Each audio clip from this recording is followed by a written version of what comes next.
wealthy palm-color couple decides to adopt 5 young people, who are black by the way, and they decide to make them work the fields. This is a 2024 incident that is taking social media by storm. This couple is from West Virginia and has been charged with human trafficking, child neglect, forced labor, and more after prosecutors allege they adopted 5 black children from a shelter to be forced to do labor and live in deplorable conditions. That's what the news is talking about them, and in today's video we're gonna talk about that and what people had to say concerning this incident. Now, you leave your thoughts in the comment section if you have heard of this adoption and what you think about it. Palm color entitlement never ceases to amaze me. Now, many things are being said about this incident, but what is being done exactly on the ground? We're gonna cover that in today's video. And let me just say, people like this palm color couple is the reason why adoptn assistance and racial discrimination will never cease. Now, let us begin. This is Donald Lentz and Jeannie Whitefeather. These are the ones that have been arrested for adopting black children and allegedly keeping them in this barn here and using them for chattel slavery. That's all the screen time that I'm giving their faces, but it is important to see who is committing such heinous acts, and that's who they are. And be very careful with how I discuss this, and I want to make sure that while I'm discussing this, you also acknowledge the fact that you need to listen to the voices of adoptees, because they are going to understand this at a different level and with more experience than I have. What I will say is that situations like this from transracial adoptions are not new.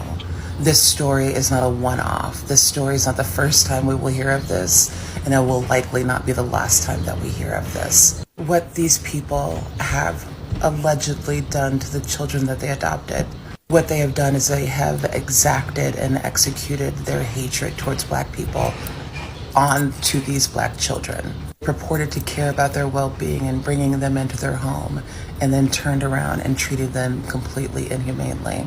Just like when I say that if you are a person who is not black but you plan on having children with a black person, then you need to make sure that you are firmly entrenched in your anti-racism work and your decolonizing work. Because if you are not, and when you are not, and you make the decision to bring black children into your home, this is what can show up when that stuff is uncovered.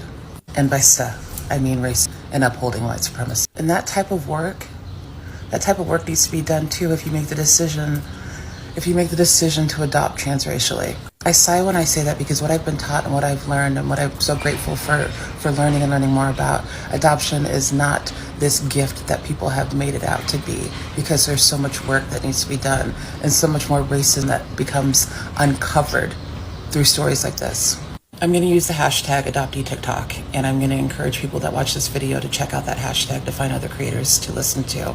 Listen to people that have been adopted, listen to adoptees, and understand that this incident is as horrendous as it is, as awful as it is nothing new. And that adoptees have been talking about situations like this for decades. We can't do better for the kids if we don't listen to the former kids that are affected by the system that is still in place. The story is sick and devastating. Listen to this. A wealthy West Virginia couple, pictured here, has recently been accused of forcing their adopted black children to work as slaves and to live inside a locked barn. And boy, do I hope they get their karma. 63-year-old Donna Lance and 62-year-old Jeannie Whitefeather of Charleston, West Virginia, pled not guilty in court today. This was to multiple new charges after their kids were found locked in a run-down shed after the children were allegedly made to do really hard labor on the surrounding farmland. The kids they targeted were reportedly ages 16, 14, 11, 9, and 6 years old. Unreal. It was said that because of their race, they were basically used as slaves. According to an arrest report from October, the 14 and 16-year-old were locked in the old 20 by 14 shed that had no lights, food, or running water. There was also a camera planted in the top left corner of the room. It was said the children reeked of body odor and were said to have been wearing extremely dirty clothes with sores on their feet after a wellness check was done on the house they lived in. Or I should say the outhouse they lived in, the shed. The outhouse had no way of being opened from the inside. It was said that the shed was located on the grounds of the couple couple's 5-acre, 3-bedroom, $295,000 Sissonville property. Reportedly, they also owned an 80-acre, $725,000 home in Washington, but they allegedly sold that after their arrest in October. Jeanne said that the barn where the 16 and 14-year-olds were staying at was like a teenage clubhouse and that they weren't held against their will. And a male and female teen should have never been stuck together like that anyway. She also told deputies that the children liked the shed that they were locked in. It was also said that the children were, quote, homeschooled, I'm sure. However, the teenage girl told authorities they had been locked inside that building for approximately 12 hours and they were last given food at 6 a.m. The building was said to have had only a small RV porta potty and no running water. The children were also forced to sleep on the hard concrete floor. It was said in the criminal complaint that if there was a medical emergency or a fire, the children would have had no way to get out of that outhouse, shed, whatever you want to call it. They wouldn't have been able to safely exit. Reportedly, neighbors reported to the authorities that the children were forced to do hard labor, farm labor, and they weren't allowed to go inside the main house. Court filings also mentioned that the teenage boy that was found inside of the outhouse smelled of horrible body odor and had sores on his feet, and he was barefooted. This is terrible. 3 hours after the older children were found in the locked shed, deputies then found a 9-year-old holed up in a part of the loft in the main house, like she was hiding. Then it was said that Donald came home with an 11-year-old boy, while Jeanne surrendered the 6-year-old to authorities, and she has since been staying with friends from the couple's church. So at the time that the deputies were called that day, Child Protective Services were called and they did take to custody of the kids, finally. The new charges the couple are facing are human trafficking of a minor child, use of a minor child in forced labor, and child neglect, creating substantial risk of serious bodily injury or death. Their bond has now been set to $500,000 each, and that is entirely too low in my opinion. The new charges are due to the couple being found guilty of human rights violations since the couple forced hard labor on the children based on their race, and they were basically used as slaves. Now, prosecutors previously mentioned concerns that the couple's original bond money from February might have come from their alleged human activities. Reportedly, they have recently sold a home and a ranch. Also reportedly, sheriff's deputies said a report was originally made in May of last year, 2023, about the couple, and then a second complaint was made in September. Well, why did it take so long for these precious angels to be rescued? Tell me that. In both cases last year, deputies said that they didn't find any wrongdoing when they made a trip inside or to the home, and that they found children inside the home and they were eating dinner. One neighbor did call CPS on the family, and she said that she saw the kids out in their yard with their heads down, and that they were forced to stand in a straight line, and she also said that she saw a lot of forced manual labor. She also said this, and this isn't surprising. She said, "We never heard back from CPS about the worries." Because half the time they don't do anything, right? This neighbor said they were supposed to do the right thing and call for a government entity that us taxpayers fund, not feel like she was listened to at all. She said that was heartbreaking, and I can imagine. They so often don't do crap. Don't try to go watch that whole video. And before you lipless people come in my comment section and say, why are so many black people or black children in the system to be adopted anyway? As my mutual has said, you can kiss the entire circumference of my rear end. Keep that yourself. It is so sad that it takes so long for y'all to find out the neglect of black children when you give the keys and access to our black children to Caucasian individuals. But yet, you come into black homes on a continuous basis and take them from us and give them willingly to people. Why is it that this family only was willing to adopt black children? Why is it that even celebrities that adopt black children feel like they should get a medal for doing what they should be doing anyway and helping children? But it seems like they always want to adopt the black children. And why is it that so many black men are incarcerated and decades later they are found that they were never even guilty of the crime that they sat in prison for? It's so many reasons of why so many children are in the system, and not all of it is because the mother was so neglectful or the father was just not there. It's so many parts that there's so many pieces that play a part in why children are separated from their actual parents. But nobody wants to talk about that. Nobody wants to actually do the work of saving these little black children. It's always save little Molly, little Susie, a black child I could see on the street begging for food, because they did a whole video on that, and people will walk past a black child as if they're trash. But you put another child out there of another color and everybody wants to save them. Why is it that black children are never the ones that are worthy of being saved?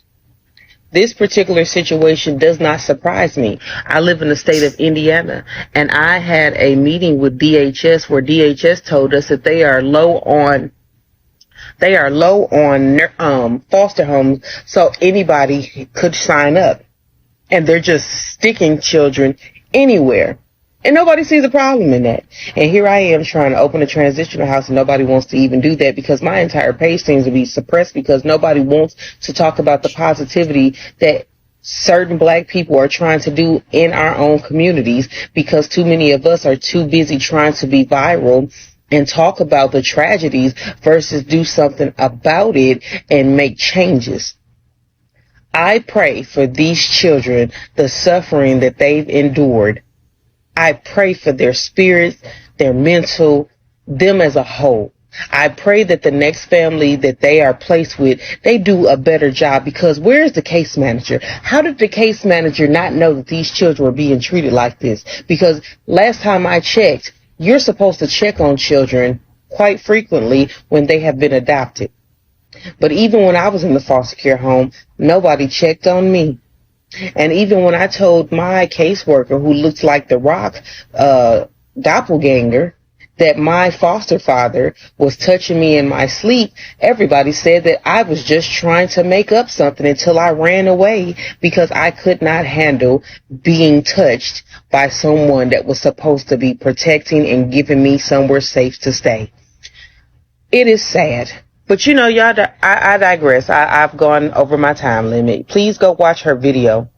And if you can stomach what is being said, please do something more than just put comments in the comment section. Spread the word, repost her video, interact, engage, and actually do something instead of just saying something. You know how you wish you could say, I'm just kidding, or that's one of these. Well, you'll see. Wealthy white couple allegedly kept their black adopted children as slaves, locked them in a barn, according to New York Post. Check this out. A wealthy white West Virginia couple forced their adopted black children to work as slaves and sleep in a barn, according to disturbing charges. Donald Ray Lance, 63, and Jean K. Whitefeather, 62, pled not guilty to more than a dozen new charges on Tuesday after two teens were found locked in a crumbling shed in ratty clothing. Can you imagine that? The unbelievable. You know. Now, the reality is these young people will come out and try to heal and maintain a regular lifestyle. A lot of times PTSD and trauma don't go away that easily. And then they get out into society and people don't know their story. And it's a cruel world out there. Police found a 14-year-old boy and a 16-year-old girl locked in the shed. Inside was a small RV porta potty, but no lights or running water. One of the teens told police they had been locked in the barn for 12 hours after they were last fed. The two said the couple forced them to sleep on the concrete floor without any mattresses. They both wore dirty clothes and had body odor, police noted, according to the filing. The girl wore shoes while the 14-year-old boy had open sores on his bare feet. A 9-year-old girl was found by police inside the main residence. 3 hours later, Lance arrived with an 11-year-old boy.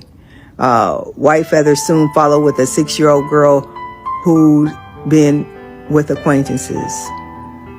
Whitefeather told deputies that the two teens were locked in the outbuilding, but claimed they liked it and called it a clubhouse. palm colors adopting young black people is not a new thing, right? We've seen celebrities such as Angelina Jolie. She adopted Zahara Mari from Ethiopia in 2005, Madonna, Sandra Bullock. All these people, all these celebrities have adopted black people before. But why are palm colors so interested in having black people as their own little bundles of joy? Why is it very hard for those involved in these adoptions, to cope with the daily life of palm coloreds? Right, before we jump into the details involving this video. So first of all, racial and cultural identity. So transracial adoptees may struggle with their racial and cultural identity, especially if they are raised in a predominantly palm color environment. So there's this thing to grapple with. So on top of these people being adopted in an all palm color environment, right? On top of that, they still have to be placed in a corner of having to do everything that these palm color masters tell them to do, right? Because at this point, these were no longer their parents. They became sort of colonial masters or slave masters. So they may feel disconnected from their heritage and face difficulties in understanding where they fit in.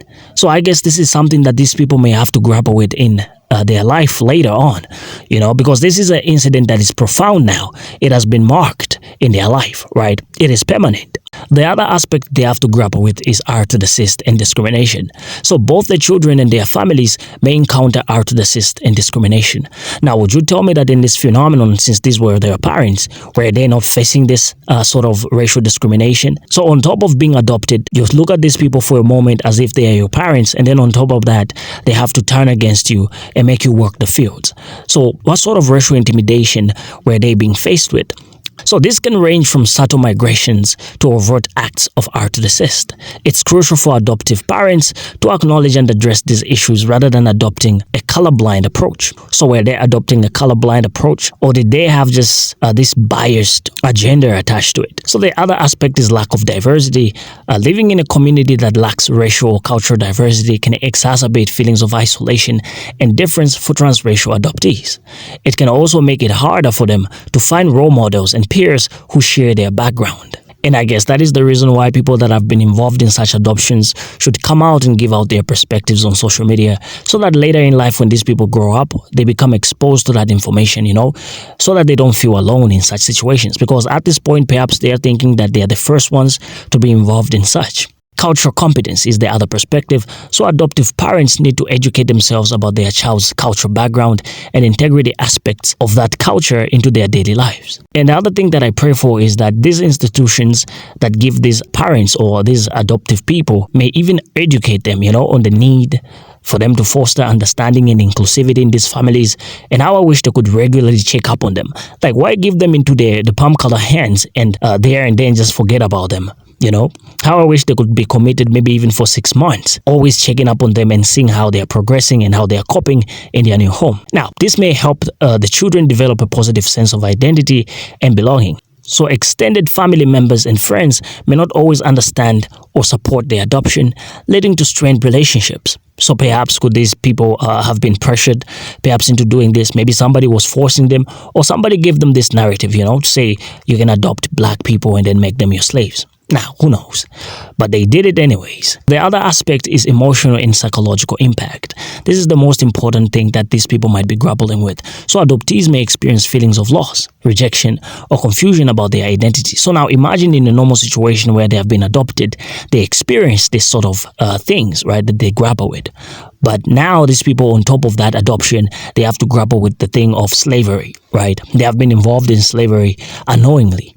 So they have to grapple with that notion as they grow older. So imagine the emotional toll that they're going to have to go through later in life. So it's important for parents to provide emotional support and seek professional help if needed. Now, in conclusion, Gene White Feather, 62, and Donald Lenz, 63, are accused of human trafficking and forced labor involving children aged 6 to 16, whom they adopted from a shelter. The indictment alleges they targeted these children based on their race. Of course they did, treating them especially as slaves. They were discovered during a welfare check in October, so that is last year 2023, where 2 children were found locked in a barn without basic facilities, while another child was alone in the main house. The couple faces multiple charges and are currently held on $500,000 bail each, pleading not guilty. The prosecution believes they financed their bail through proceeds from human trafficking. Now, with that being said, you tell me if the $500,000 bail is enough for these people, because they are wealthy. Leave your thoughts in the comment section, and I would like to see you in the next video. Please join us more on our discussions. Subscribe, like, share. Signing off.